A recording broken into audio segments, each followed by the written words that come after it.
Hello क्लासियंस दोस्तों, हम में से बहुत सारे ऐसे स्टूडेंट्स होंगे जिन्होंने पर्सनली अनुभव किया होगा कि जब हम छोटे होते हैं तो अक्सर हमारे पेरेंट्स कुछ ना कुछ कहते रहते हैं, बहुत सारी हम पे रिस्ट्रिक्शंस थोपते हैं।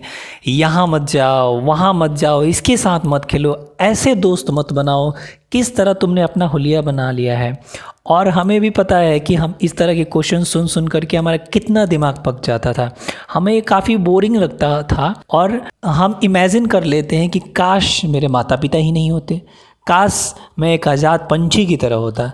तो आज का जो हम लेसन पढ़ेंगे, जो शॉर्ट समरी पढ़ेंगे, वो क्लास 10th के हमने फर्स्ट फ्लाइट से लिया है और पोएम का नेम है अमांडा। तो इस पोएम में भी इसी तरह के इंसिडेंट का जिक्र किया गया है, जिसमें अमांडा नाम की एक छोटी सी बच्ची रहती है और उसकी माँ जो होती है कई तरह के डिफरेंट टाइप के रिस्ट्रिक्शंस उस पर लगाती है। बहुत सारी चीज़ें कहती हैं, एक तरह से टॉन्ट मारती हैं। तो हर एक टॉन्ट के साथ अमांडा के माइंड में एक डिफरेंट पर्सपेक्टिव आता है, वो अलग ही सोच में पड़ जाती है कि काश मैं इस तरह से होती, ठीक है, ताकि उसे किसी तरह का टॉन्ट नहीं सुनना पड़ता।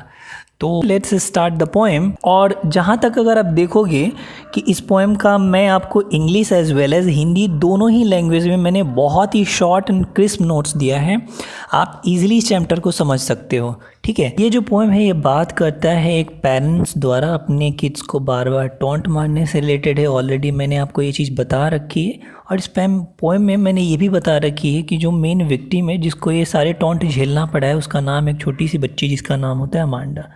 तो अगर हम फर्स्ट जो स्टेंजा है पोएम का वहाँ पे देखेंगे तो मदर कहती है अपनी छोटी सी बच्ची अमांडा से कि अपने नाखून को मत चबाओ, डोंट हंच शोल्डर्स, कुबड़ निकाल के मत बैठो, डोंट स्लाउच, और इतने सुस्त क्यों बैठो, ऐसे सुस्त मत रहो। जब ये टॉन्ट सुनती है, ये रिस्ट्रिक्शंस ये सुनती है अपनी मम्मी की तरफ से, तो अमांडा सोचने लगती है काश मैं एक जलपरी होती, काश मैं एक जलपरी होती और एक समुद्र में आज़ाद होकर स्वतंत्र पानी के साथ बहती, कोई मुझे टॉन्ट नहीं मारता, कोई मुझे कुछ नहीं कहता। सेकेंड स्टेंजा में देखेंगे कि मदर कहती है फिर से, क्या तुमने होमवर्क किया, रूम साफ़ किया या नहीं किया, शूज़ अपने साफ़ किए या नहीं किए।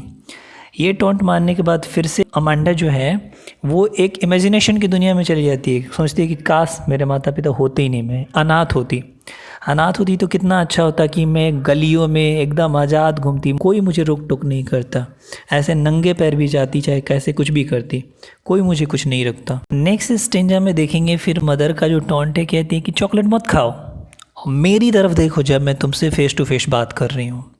अमांडा सुनती है और कहती है कि काश मैं एक रपुंजल होती। अब आप यहाँ पे कहेंगे रपुंजल क्या है, तो रपुंजल एक तरह से एक स्टोरी का पार्ट है जो जर्मन में एक स्टोरी है। रपुंजल उस स्टोरी में एक राजकुमारी होती है जो कि एक टावर में फंसी हुई होती है और उसके बाल काफ़ी लंबे होते हैं जो कि ज़मीन तक लटकते हैं और उसी बाल को पकड़ के उसका जो राजकुमार है उसे बचाने आता है। तो अमांडा सोचने लगती है कि काश मैं रपुंजल होती और उसी टावर में छिप कर रहती जादूगरनी से, विच से, और मैं अपने बाल को नीचे आने ही नहीं देती। लास्ट स्टेंजा में हम देखेंगे कि मदर जो है कहती है कि इस तरह से इतना सुस्त मत रहो, तुम तो काफ़ी मूडी लड़की हो, अगर तुम ऐसे रहोगे तो क्या लोग सोचेंगे, लोग कहेंगे कि मेरी वजह से तुम्हारी ये हालत हो गई है। तो ये चीज़ है, जैसा कि मैंने पहले आपको ऑलरेडी बता भी दिया कि ये जनरली मैक्सिमम बच्चों के साथ बचपन में ऐसा होता है। तो इस पोएम से हम सीख सकते हैं कि we should allow enough freedom to our children, हमें अपने बच्चों को आज़ादी थोड़ी बहुत देनी ही चाहिए, हर बात पे उन पे रिस्ट्रिक्शंस नहीं लगाने चाहिए। As I told you earlier कि सेम पोएम का यहाँ पे हिंदी ट्रांसलेशन भी है, तो अगर आप अनकंफर्टेबल फील कर रहे हैं इंग्लिश में तो आप हिंदी यहाँ से समझें, इस पोएम को हिंदी के थ्रू समझें, और ये बहुत आसान है, ठीक है, धीरे धीरे सारे पोएम को हम कवर कर लेंगे। तो आई होप कि आप ये चैप्टर बहुत अच्छे से समझ पाए होंगे। तो here we comes at the end of the chapter. Thank you everyone.